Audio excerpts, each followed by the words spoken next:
There's some cage left. It's missing teeth. Jesus. Hey guys, welcome back to the channel. What I'm gonna do is remove the front diff and actually the entire front drivetrain on a 535 diesel. Nothing special in Europe. We have a lot of diesel over there, but here we don't, and we only get the 6-cylinder diesel here in the States. And I'm going to show you why. I'm going to remove the differential and the drive shafts that attach to it, and in fact make it a physical xDelete. You heard of xDelete before, probably. It's just a software. I think it's about 150, something like that. You can just flash it and you can control the settings of your mid differential to an extent that you can even turn it off entirely and have a pure rear-wheel drive setup. So there's a reason why I take a hardcore approach here and remove the entire front axle drivetrain.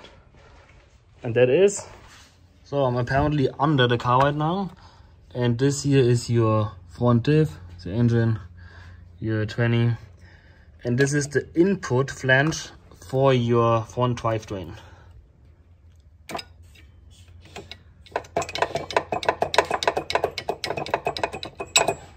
I'm sure you see that. That's a catastrophic failure here, and the input for the front diff completely gone. So either you change the front diff and keep your all-wheel drive, your xDrive, or what we're gonna do here, we just take it out and make it a pure rear-wheel drive. Other than your mid diff, that's right here, that will stay. And in order to not have that spin freely and throw codes, we're gonna install xDelete to override it, and then we have a pure rear-wheel drive diesel, which is, I guess, actually unique here in the States. You do not have non-xDrive diesels. Only on the E90s. So that is your drive shaft from the mid diff to the front diff. It's already out. It's been part of the diagnosis. And you remove that. You only have like 4 torques. I think it's E12 to remove that. That is out. Next thing, of course, you have to take out the front drive shafts. For that, you have to open, of course, this one here, the center bolt. Then you have to go. I will go and just open up the lower control arm here.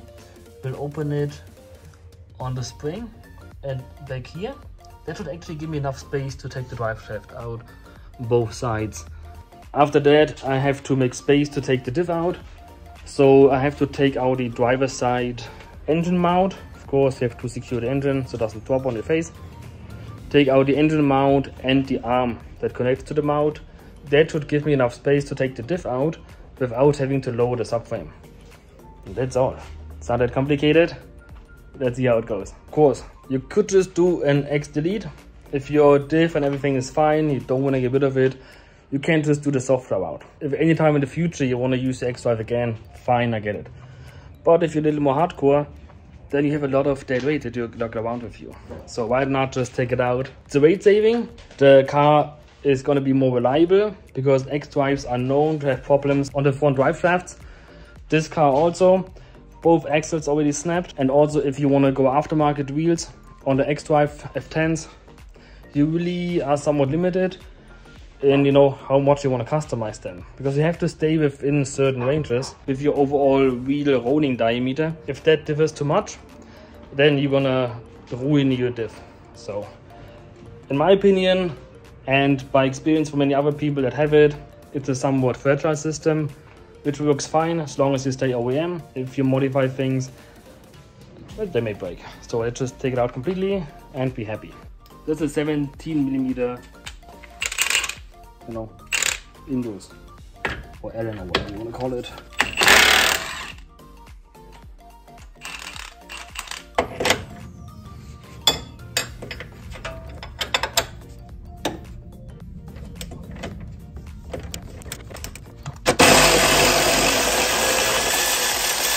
$18, $21. Digging it out.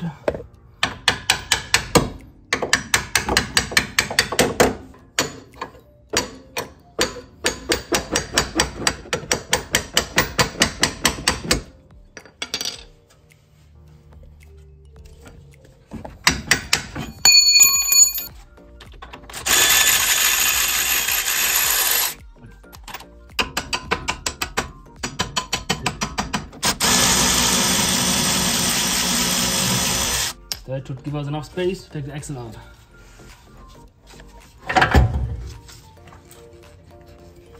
So now I'm trying to show you down here. That is where I go in with a pry bar and just push it out. Watch me.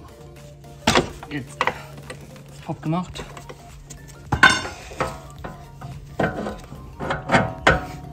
So axle is out.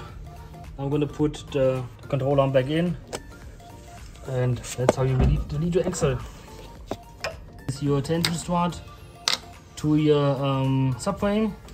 Apparently 85 Newton meter and 180 degree, and your tension strut to the lower mounting point of your strut is 100 Newton meter and 90 degree.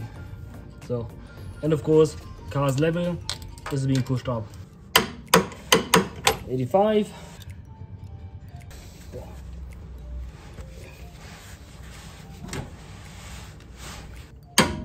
And that.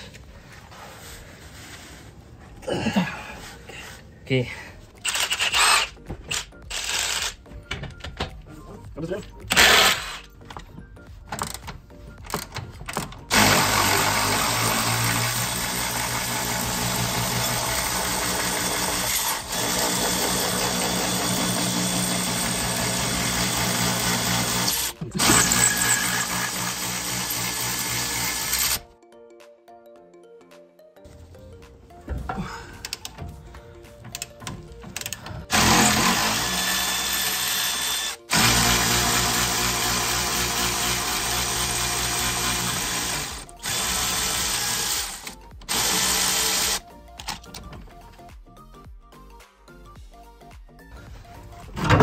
Oops, that helps.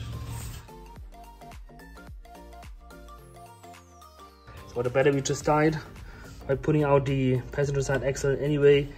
Here the lever wouldn't really work, so you just take a, let it go, of those, both, and you have space to go through, to go onto this notch here, just like slap it out, so the ring pops out, and that's it. Passenger side axle out. So now that both axles are gone, technically that's already delete. We have the both axles to the front wheels gone and the drive shaft gone. Now this little front diff is just hanging there by itself. Could leave it like that, would save a lot of time, but we want to save more weight, and this will still make noises when driving.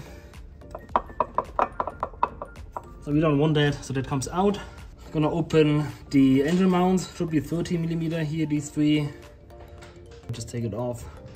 Also the other side, then the engine is loose. And then I have to go in on the top and remove somewhere up there the arm for the driver side engine mount. And that will give me enough space to crank out the diff.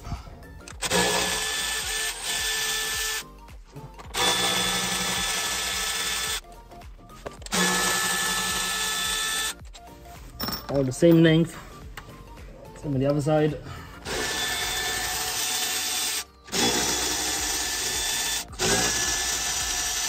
So in order to remove the arm for the motor mount on the driver's side, you have to of course loosen it, and the screws are, one is down there. That's the diesel engine, the N57. You're just gonna take the intake out, 2 clips, one front, one back. Engine is already supported. Most important, you gotta wear some gloves, you know.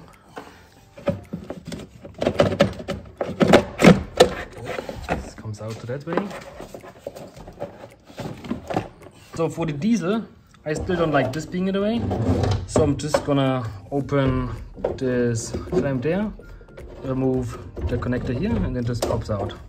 For the, I know for the 6-cylinder, for the N55s I did that also. I also had to take out the intake up here. So don't forget to take your T30 out of here, and that should be it. Let's see if anything else. Gonna pop out of here, connect this out of the way, and that's it. This is the arm. We have 1, 2, and I'm sure there's another one somewhere. So after removing the engine mount with arm, you will have to fiddle your way through. Down here the front, somewhere tucked down there, is a E14, and you take that one from the top, and the other three you can reach from the bottom. Just taking the last out, then we're gonna drop the diff.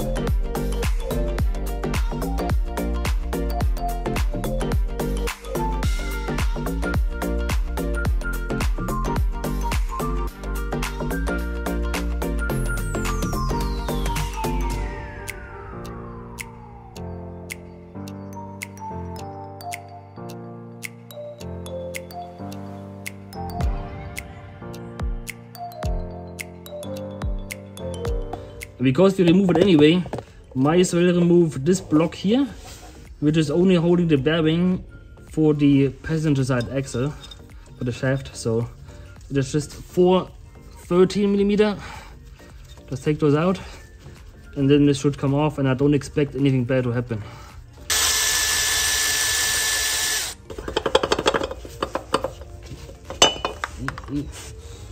Hier, das ist nur der Schaft hier, die Schaftführung. Aha. Wenn du keine Achse hast, brauchst du das auch nicht. Fällt da sonst nichts. So.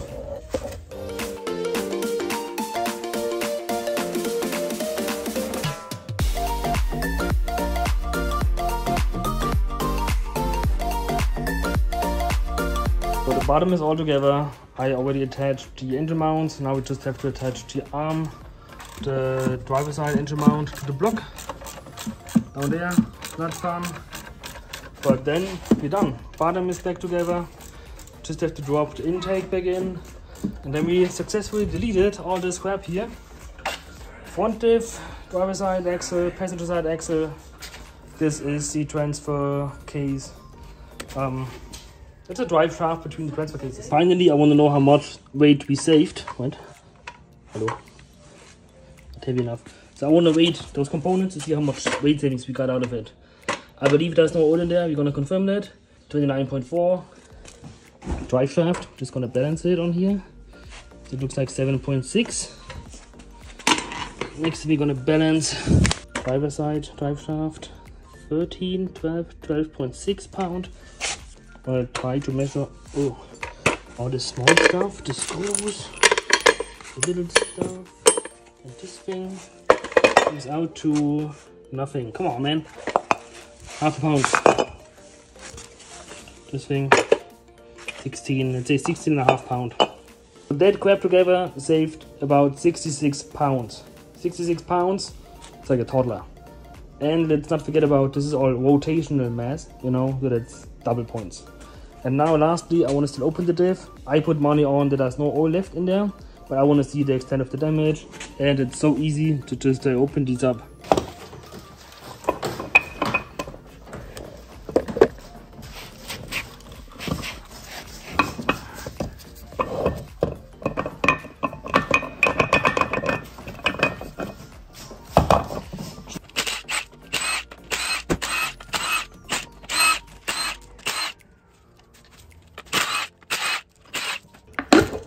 There you go.